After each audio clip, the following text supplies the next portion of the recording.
Qofse do e analizojmë ndeshjen e fundit pra me Letonin, patjetër nuk besoj që do ketë në shqiptar apo në tifozët kombëtarës përfshi dhe stafin që t'jeti kënaq nga ajo ndeshje.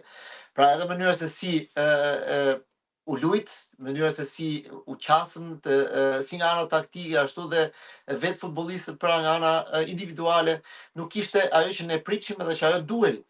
Rëndësia e ndeshjes diej, patjetër, çdo ndeshje tani është e rëndësishme sepse ndeshjet janë pak, pra ti e 5 skuadra dhe ke 8 ndeshje gjithsej, ndërto ke 2 ekipe që në letër janë më të lehta, por që kundërshtari, pra rivali jon direkt, Anglia dhe Serbia, nëse do e quajmë kështu, besoj që do i fitoj, kështu që në këtë rast edhe ne bëm një hap fals në këtë drejtim, për flas për ndeshjen e fundit gjithmonë. Tani në radh parë herë duhet ta filloj me stafin.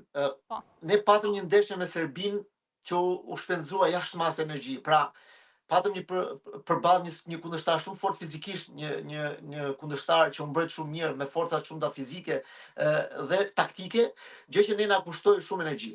Koha për të rifreskuar ose për të marrë energji ishte shumë e shkurtër, pra 2 ditë. Nuk kishim shumë kohë për riaftësim, e kam fjalën. Dhe nuk mund ta fillosh me të njëjtën formacion lojë.